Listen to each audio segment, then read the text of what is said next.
নমস্কার বন্ধুরা, কেমন আছো সবাই? আশা করি তোমরা সবাই খুব খুব ভালো আছো। আমরাও ভালো আছি।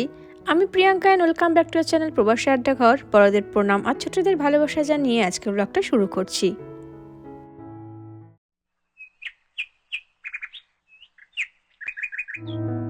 তোমাদের একটা সুখবর দিয়ে ব্লগটা শুরু করছি।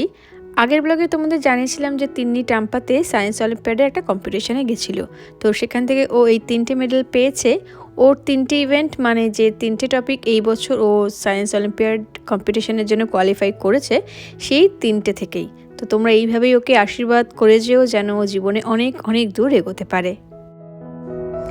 Good morning. আমাদের এখানে বিশাল ঠান্ডা পড়েছে। এখন হচ্ছে 1 ডিগ্রি দেখাচ্ছে। এখন বাজে 6:40। সবচেয়ে আশ্চর্যজনক ব্যাপার হচ্ছে এখানে গাড়ির উপরে পুরো বরফ হয়ে গেছে। ফ্লোরিডাতে বরফ ভাবাই যায় না। দেখো বরফ জমে গেছে। কি অবস্থা, কি অবস্থা!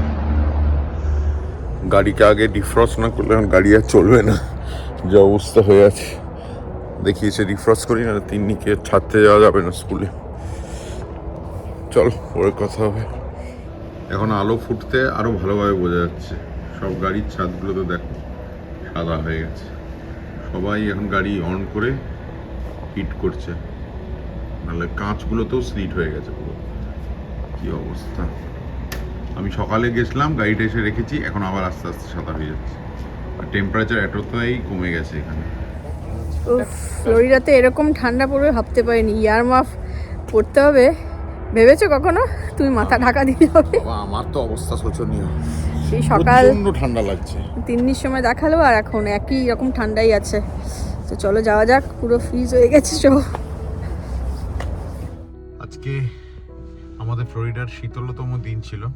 ভোরের দিকে -5 ছিল আর এখন হচ্ছে 9 ডিগ্রি, বাট ফিলস লাইক হচ্ছে 5। তো ড্রেসটা দেখে বুঝতেই পারছো অনেকদিন পরে লেদার জ্যাকেট বার করেছি। এখানে কিছু বাজার করার ছিল, পিক আপ করার, তো ওগুলো করে নিয়ে আসছি আর কি। তো এখন বেরোলাম, বাইরেটা বেশ ঠান্ডা। মানে এখন মানে লোকালিটিতে কোনো কমিউনিটিদের মধ্যে কোনো লোকজন দেখা যাচ্ছে না, সবাই বাড়িতে। মারাত্মক ঠান্ডা। আজকেও আবার রাত্রিরে ফ্রিজ ওয়ার্নিং আছে, তো সেখানেও লিখেছে -3 বা -4 যাবে। তো কালকে হয়তো এদের স্কুল নাও হতে পারে। একটা মেসেজও দিয়েছে স্কুলের থেকে যে ছুটি দিয়ে দিতে পারে। অনেক সময় ওদের হিটারগুলো ঠিকঠাকভাবে কাজ করে না। তো কারণ এখানে তো ফ্লোরিডায় এত ঠান্ডা কখনোই পড়েনি, মানে আমরা এতদিন আছি কখনো এইরকম ঠান্ডা দেখিনি আর কি। তো জানি না কালকে স্কুল হবে কিনা, দেখা যাক। এখন আপাতত পিক আপটা করে আনি, করলে শান্তি আর কি। আজ এখন আবার এরা আসছে মেইনটেনেন্সের লোক। পুরো বাথটব আমাদের চেঞ্জ হবে। ওই দেয়ালগুলোর জন্য রেজ করা হয়েছিল মেইনটেনেন্স, কি বুঝলো এরাই জানে। এসে বলছে পুরো বাথটব চেঞ্জ করতে হবে। এখন পুরো খোঁড়াখুড়ি করে 1 সপ্তাহ পুরো বন্ধ থাকবে এই বাথরুম। দেয়ালগুলো ফেটে বেরিয়ে আসছিল, কিন্তু ওরা এখন পুরোটাই রিপ্লেস করবে।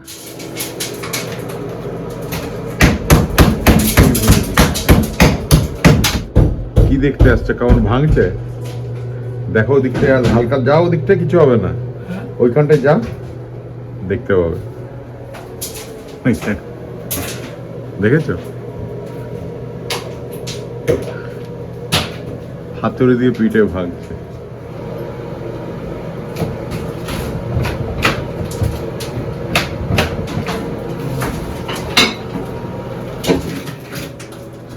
ভেঙে বেরিয়ে গেছে।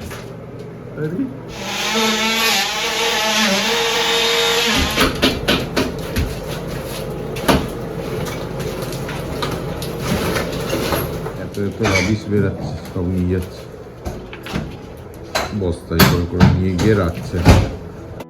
এদেশে যে কোনো জিনিস বিগড়ালে ওরা মেরামত করার বদলে নতুন জিনিস দিয়ে যায়, কিন্তু আমাদের এই বাথরুমের টাইলসে দেখেছি মোটা পুটির আস্তরণ ছিল, সেটা থেকেও মোল্ডগুলো বাইরে চলে আসছে। তাই এরা টাইলসের সাথে সাথে বাথটাবটাকেও পাল্টাচ্ছে। এসে এখানে জলটাকে বন্ধ করে দিয়ে গেল। এখন যতক্ষণ না কাজ হবে জলও খুলবে না। জল টল বন্ধ করে দিল। এখন আর কোনো না স্নান না পেচ্ছাপ পায়খানা কিচ্ছু করা যাবে না। এখন কতক্ষণে ওরা ওটাকে লাগাবে, তারপরে আবার মানে খুলবে। তো এখন আপাতত ভাঙাভাঙি দেয়াল সব হয়ে গেল, এখন বাথটবটাকে এরপর বার করবো। এখন ওই জন্য কানেকশানটাকে বন্ধ করে দিচ্ছে ওখানে জলের, আর সারাদিন এই চলবে। আর পুরো ঘরে সাদা সাদা ময়লা হয়ে যাচ্ছে। এটা গেলে আবার ভ্যাকাম করা একটা নতুন কাজ। এগুলো ফাটানো শেষ, এই অবস্থায় যাচ্ছে তাই ভিতরটা কি বাজে এই জন্য অবস্থা। বাথটবটাকে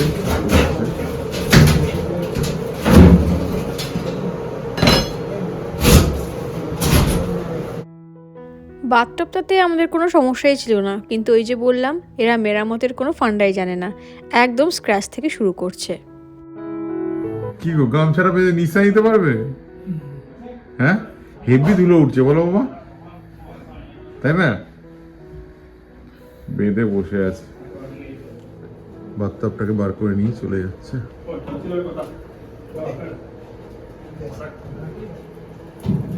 আমাদের দুজনের সামান্য টিভি সেটটা উপরে আনতে গিয়ে 10-15 মিনিট লেগেছিল, আর এরা এত ভারী ভারী জিনিস কি সহজেই বারবার উপর নিচ করে যাচ্ছে। বাথটব হাওয়া পুরো এটা এখন ওরা মোল্ড হয়েছে পুরো বাথরুমে, এটা টেক কেয়ার করবে বললো। দুটো আরো মেনটেন্যান্সের লোক এসেছিল, যাচ্ছে তাই অবস্থা পুরো বাথরুমটা। এতদিন এটা বোঝাই যায়নি, যতক্ষণ না পুরো উঠিয়েছে, পুরো গেছে। এই অ্যাপার্টমেন্টগুলো অনেক অনেক পুরনো, প্রায় 40 বছর তো হবেই, আর সেরকমভাবে এরা কোনো জিনিসেরই মেনটেনেন্স করে না বললেই চলে। যার ফলস্বরূপ দেখেছিলে 2024-এ কী অ্যাক্সিডেন্ট ঘটেছিল আমাদের পুরনো অ্যাপার্টমেন্টে।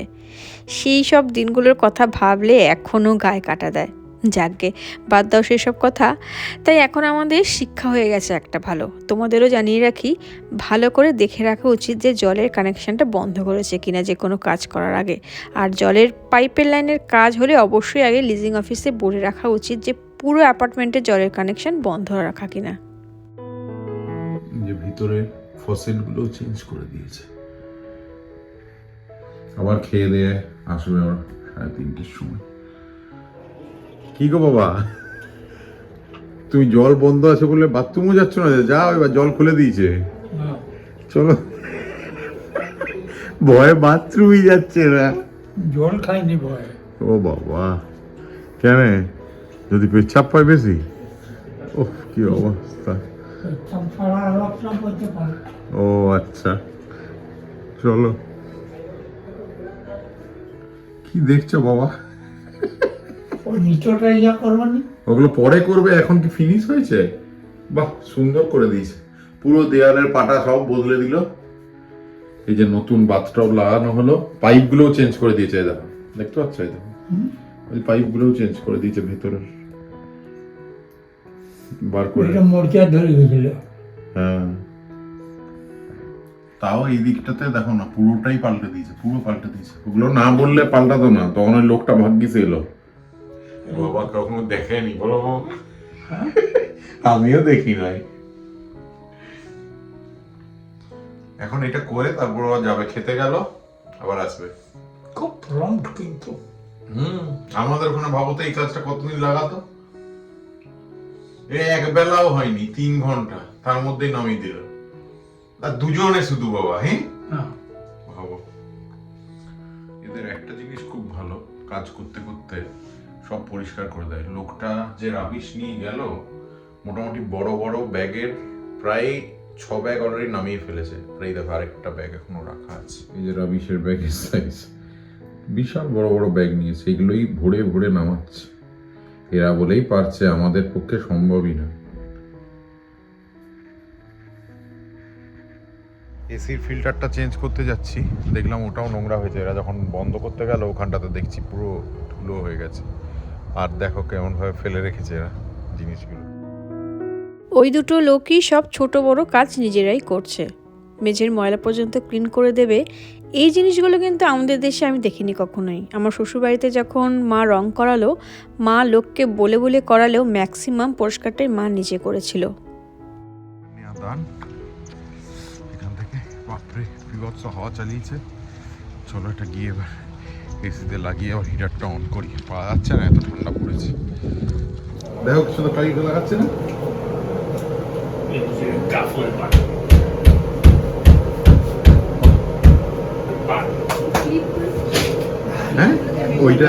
ওইটা দিয়ে ওই ফাঁকটা মেনটেন করছে। ওটা পরে ওই যে ইয়েটা দেওয়া আছে দেখো না, যে সাদা মতন প্লাস্টারের ইয়েটা, ওইটা দিয়ে তো ঠিক করে। হ্যাঁ অনেক বড়। হ্যাঁ ভালো হয়েছে টালিটা, সুন্দর দেখতে, পুরো নতুন হয়ে যাচ্ছে। হ্যাঁ আজকেই শেষ করে দেবে। ওয়ানের কাজ শেষ, টালিগুলোকে ক্লিপ দিয়ে লাগিয়ে দিয়ে চলে গেল। কালকে এসে বোধহয় আরো ইয়েগুলো দেবে আর কি, ওই সিমেন্টের মতন, এটা যেটা করে পুটি না গাউট বলে। হ্যাঁ ওই যেখানে মেকআপ করে হ্যাঁ ওইগুলোতে দেবে। কি তাড়াতাড়ি করে দিল, রেডিমেড মতন মানে পুরো। এবার টালিগুলো ভালো দিয়েছে। কালকে এসে বোধহয় ওরা একটু মুছে দিয়েছে গো, পাটা ভেজা ভেজা আসছে, এখানটা মুছেছে একটু, ওই যে পরিষ্কার হচ্ছে দেখছো না। তাও ভ্যাকামটা দিয়ে মেরে দাও। ভ্যাকুম দেবো, সব ওয়াইপস দিয়ে পরিষ্কার করতে হবে সব। এই এটাও পাল্টে যাবে পুরো, সরকার রডটাও দেখছো। Good morning. আজকে একদিন পরে ওরা আবার এসছে, তো এখন ক্লিপগুলোকে খুলে দিচ্ছে, বললো 1 ঘন্টার মধ্যে পুরো সব রেডি হয়ে যাবে। দেখো কেমন ভাবে ক্লিপগুলো খুলছে, জাস্ট টেনে খুলে দিচ্ছে।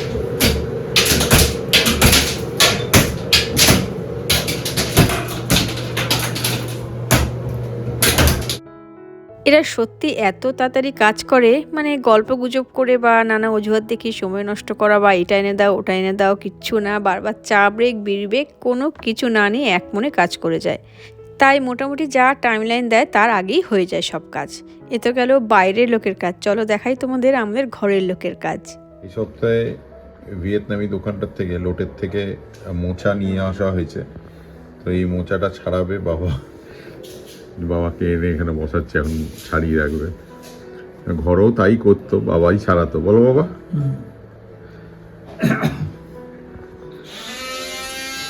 আর এদিকে এরা কাজ করছে কি আরো দেখতে পাচ্ছ। আমাদের বিয়ে হয়েছে 2010-এ, আর বিয়ের পর থেকেই দেখে এসেছি শ্বশুরবাড়িতে বাবাই সমস্ত রকম সবজি কাটতো, মাছ মাংস পরিষ্কার করা, পৌষ সংক্রান্তিতে পিঠে গড়া, নাড়ু পাকানো সবই বাবা করতো। আর বাবা এসব করতে ভালোবাসে। সব ফুলগুলো ছাড়ালে না বাবা আগে? কিছুটা ছাড়িয়ে আগে পরিষ্কার করে নিচ্ছ? এই তো এগুলো ছাড়ানো হচ্ছে তো। কোন পাটটা বাদ দিচ্ছ? ও এইটা। আজ 1 ঘন্টার কাজ বলো মিনিমাম, তাই না? এই যে এইগুলো বাদ দেওয়া হচ্ছে। ওই যে বাংলাদেশিদের দোকান? না না, এটা সেই ওই ভিয়েতনামি দোকানটায়, যেখান থেকে ওই মাছটা পাওয়া, সেই অন্য পার্সের বড় পার্সেগুলো পাওয়া গেল না, যেটা নিয়ে এসেছিলাম দিদিরা আসতে, ওই দোকানটা। ওটা সবই পাওয়া যায় মোটামুটি। ওখানে এসছে দেখলাম সেদিন, কুমড়ো শাক, ভাবো দাম অনেক বেশি কিন্তু কুমড়ো শাকও পাওয়া যাচ্ছে। একদিন নিয়ে আসবো, ঝোল খেতে ভালো লাগে বলো। ভালো, কুমড়ো লাউ সব হলেই হলো, একটা শাক হলেই হলো। কিন্তু ওই যে কালকে তরকারিটা ভালো লাগছে, আমি বুঝতে পারিনি, আমি ভাবছিলাম বোধহয় কুমড়ো দেওয়া আছে। কোনটা? ওই যে ঝিঙের সাথে। ও ওটা ঝিঙে আর জুকিনি, সেই শশার মতন আরেকটা হয়। এখন সময়ের অভাবে মোচা থোর এসব রান্না করাই হয় না আমার। বাবা এইসব সবজি কাটতে ভালোবাসে, আর বাবাকে এনগেজেও রাখা যাবে, নইলে তো সময় কাটতে চায় না বাবার। তাই এইবারও বাজার থেকে নিয়ে আসলো এই মোচা। মাঝে অনেকটা বছর বাবা শরীর খারাপের জন্য সব কাজ বন্ধ ছিল, কিন্তু আজ আবার বাবাকে পূর্ণ ফর্মে ফিরতে দেখে বেশ ভালো লাগছে। তুমি শেষ করে ফেললে, তাড়াতাড়ি করে ফেলেছো। এইটার সাথে কেটে নেব। বাহ, বাবার মোচা কাটা শেষ, মানে ছাড়ানো আর কি, কাটা না।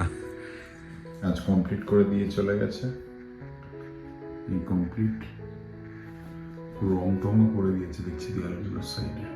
2 দিন বলেছি ইউজ না করতে, পুরো ওই যত ওখানে মেরেছে পুটিং এর মতো, যে গ্রাউট বলে সেগুলো মেরেছে, সেগুলো শুকাতে সময় লাগবে।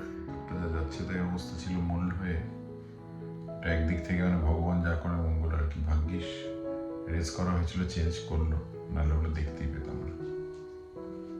চলো পরে কথা। তাহলে এর সাথে সাথে আজকের মতন ব্লগটা এখানেই শেষ করছি। কেমন লাগলো কমেন্ট করে জানিও, আর ভালো লাগলে অবশ্যই লাইক আর শেয়ার করো। দেখা হবে খুব শীঘ্রই নতুন কোনো দিনে নতুন ব্লগ নিয়ে। সবাই খুব খুব ভালো থেকো, আনন্দ থেকো, সাবধানে থেকো। নমস্কার।